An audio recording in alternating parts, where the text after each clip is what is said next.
بسم اللہ الرحمن الرحیم۔ بنو امیہ کا سب سے حسین بادشاہ سلیمان بن عبد الملک، سب سے حسین 42 سال کی عمر، جوانی، اس کی میت کو قبر کے قریب کیا گیا تو ہلنے لگا تو ان کے بیٹوں نے کہا، ہمارے ابو زندہ ہیں، سکتہ ہو گیا ہے، زندہ ہیں۔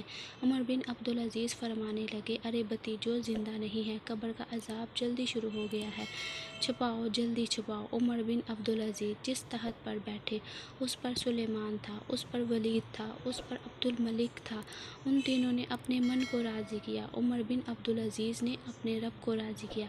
جب عمر بن عبدالعزیز کا وقت آیا مرنے کا، انہوں نے بلایا رضا بن حیبہ سے، فرمایا کہ میں نے عبد الملک بن مروان، چچا سسر، ان کی بیٹی فاطمہ سے شادی ہوئی تھی، میں نے ان کو عبد الملک بن مروان کو قبر میں اتارا، کفن کی گرہ کھول کر دیکھا تو ان کا چہرہ قبلہ سے ہٹ چکا تھا اور رنگ کالا سیاہ پڑ چکا تھا۔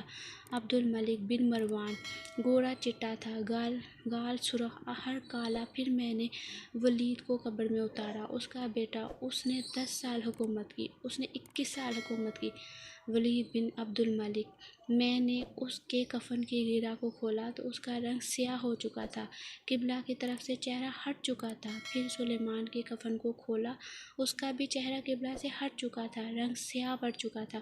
اب میں جا رہا ہوں، مجھے دیکھنا۔ پہلے تینوں نے حکومت کی، پوجا کی۔ عمر بن عبدالعزیز نے اللہ تعالیٰ کی عبادت کی، انہوں نے ایک بڑا عجیب خطبہ دیا۔ جب خلیفہ بنے، اے لوگو، بچپن میں شعر و شاعری کا شوق تھا تو میں شاعر بنا، تھوڑی سی اٹھن ہوئی تو علم کا شوق ہوا، میں نے علم حاصل کیا، جوان ہوا تو فاطمہ بنت عبد الملک سے عشق ہوا، میں نے ان سے شادی کی، اب اللہ نے مجھ کو حکومت دے دی ہے، اب تم دیکھو گے میں اس سے اپنے اللہ کو راضی کروں گا۔ ہمارے حکمران تو ووٹ سے آتے ہیں اور چلے جاتے ہیں، 4-5 سال کے بعد ان کی وراثت میں حکومت آ رہی ہے اور 3 برے اعظم پر حکومت ہے، اور ایسا رعب و دبدبہ ہے بنو امیہ کا کہ کوئی ان کے سامنے سر نہیں اٹھا سکتا۔ 3 برے اعظم میں زکوٰۃ لینے والا کوئی نہ بچا، 3 برے اعظم میں سوال کرنے والا کوئی نہ بچا، 3 برے اعظم میں ظالم کوئی نہ بچا، 3 برے اعظم میں مظلوم کوئی نہ بچا۔ لیکن خود کیسا رہا گھر آئے فاطمہ، بڑے اچھے دن گزرے ہیں،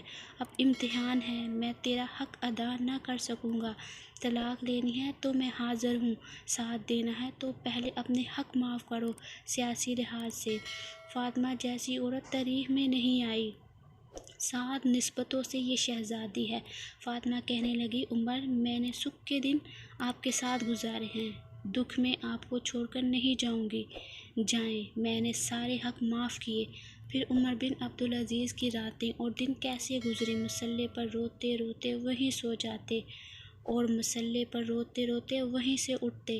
اپنی حکومت کو اللہ کی رضا کے لیے استعمال کیا۔ کیسے استعمال کیا؟ فاطمہ کا سارا زیور بیت المال میں ڈال دیا۔ تنخواہ پر آ گئے، عید کا موقع آیا، بچوں نے ماں سے کہا، ہمیں کپڑے لے کر دو۔ فاطمہ کے پاس عمر کے 3 برے اعظم کے خلیفہ کے بچے آ رہے ہیں، امی جان ابا سے کہیں عید آ رہی ہے، ہمیں عید کے کپڑے لے دیں۔ ابا تشریف لائے، خزانے لبالب بھرے ہوئے ہیں گندم کے ڈھیر کی طرح۔ کہا، امیر المومنین، بچے کپڑے مانگ رہے ہیں۔ کہا، فاطمہ، میرے پاس تو پیسے نہیں ہیں، کہاں سے کپڑے لے کر دوں؟ فاطمہ نے کہا، پھر بچوں کا کیا کریں؟ کہا، مجھے بھی نہیں پتا کہ کیا کروں۔ اس سے پہلے 3 حکمرانوں نے لوٹ مار کر بازار گرم کیے، ظلم کے بازار گرم کیے، اور آج اسی تخت پر ایک شخص بیٹھا ہے جو اللہ کو راضی کرنے میں لگا ہوا ہے۔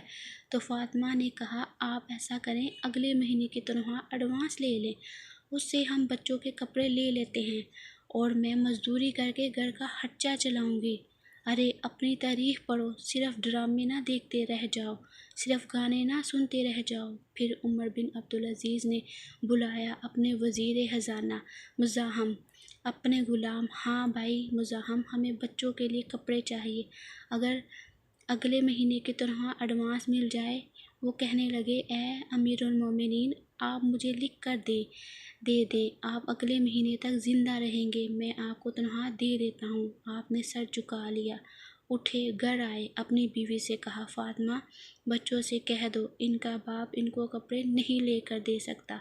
عید کا دن آ گیا، بنو امیہ کا خاندان انہیں ملنے آ رہا ہے۔ سارے سردار، سرداروں کے بیٹے سب ملنے آ رہے ہیں۔ تھوڑی دیر بعد دیکھا تو بچے بھی ملنے آ رہے ہیں۔ امیر المومنین کی حیثیت سے بچے باپ کو ملنے آ رہے ہیں اور ان کے جسموں پر پرانا لباس ہے۔ حضرت عمر بن عبدالعزیز نے ایک طرف دیکھا تو سرداروں کے بیٹے اور زرق برق پوشاکیں ایک طرف، اپنے بچوں کو دیکھا، جسموں پر پرانا لباس۔ ارے اس باپ سے پوچھو جو سب کچھ کر سکتا ہو لیکن پھر بھی اللہ کی رضا کی خاطر مٹھی بند کر لے کہ نہیں، میں نے حرام کی طرف نہیں جانا۔